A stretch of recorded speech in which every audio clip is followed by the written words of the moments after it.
Good morning. This is a time of stress. For the next few minutes, let this be Slidell Magazine's and my opportunity to bring a little relief and relaxation. I invite you to sit down, relax, forget about those things that are beyond your control, and listen. Listen as I read you one of the stories from the Slidell Magazine collection.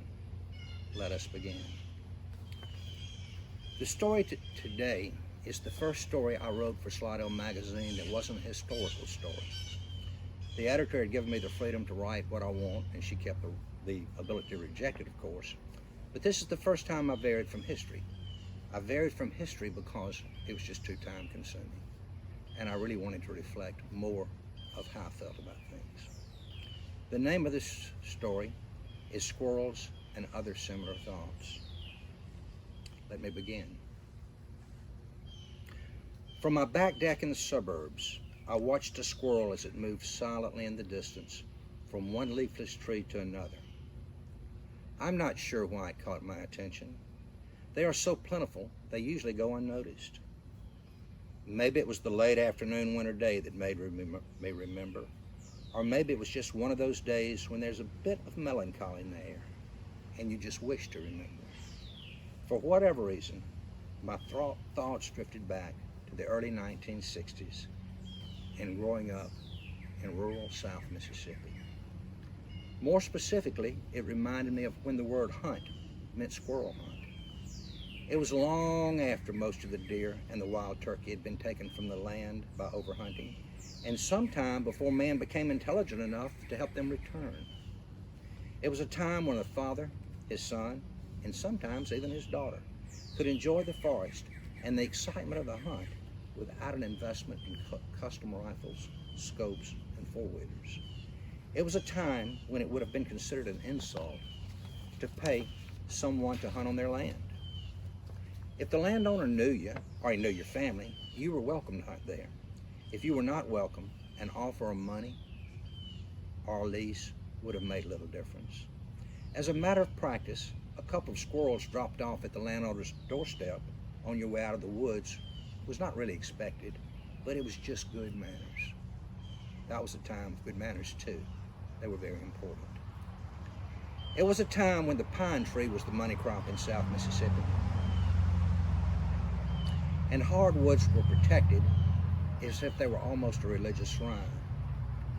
They were used for such things as furniture and basket making. Other than that, their purpose was to support the game that still lived in the area. It was also a time when squirrels were more cunning and less seen than now. It was such a time in a hardwood forest and on a cold winter's afternoon that I honed the skills of squirrel hunting, and it was during such a time and place where my thoughts returned today. There was a strand of hardwoods just across the field from me. It attracted me just as it had my older brother, my uncles before him, and my grandfather before him. This stand of hardwood and the game it supported had served as a cornucopia for many a Sunday dinner and even a few weekday breakfasts since the turn of the century. By now, however, the uncles had long become adults and moved away, and so had my brother. These woods were left to me. For a very few short years, I would enjoy the solitude of this place and would come to know myself in a manner that has sustained me throughout my life.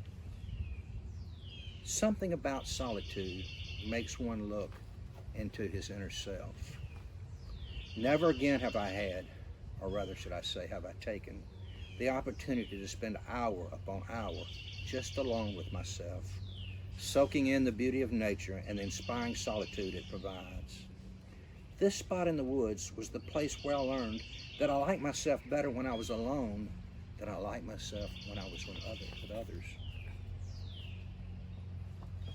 It was usually on a cold, late afternoon, and almost always I would go to the very same spot. I did not choose that spot because of the bountiful game. I was not skilled enough to make that decision. I suppose I chose it because of its beauty. It was on a steep hillside sloping downward toward a creek, and across the creek the woods continued until the terrain rose and turned into a bright green winter ryegrass field. This was the only green thing in sight in the midst of winter, and it framed the brown woods as if it had been painted on canvas. I positioned myself at the foot of a sycamore tree in sight of two large hickory trees. They grew lower down on the rapidly sloping hill, and their upper limbs were almost on the same level as where I sat. A perfect spot, or at least I thought. The idea was to be perfectly still and blend with the surroundings. This is why it was called still hunting. Some people hunted with dogs. Some people shook vines to drive the squirrels from the nest. But I always liked still hunting best. Only years later did I realize that the game I gathered was not why I went on the hunt. The reason I hunted was to enjoy what nature had provided and the beauty and serenity of the spot. It was as if I knew, even at this early age, that this is something special, but it would not last forever. It did not last forever. I visited my own sanctuary a while back, or at least as close as I could recall to where it was. You see, all the hardwoods have been cut. They say they were sold to the Japanese for a premium price. I suppose that's okay. The land or the trees were never mine, any more than they were the squirrels. In time, we both moved to the suburbs, but for different reasons. I did it as a matter of choice. They did it to survive. I'm not sure who was better able to adjust. As I write this, and I watch them, I think they were.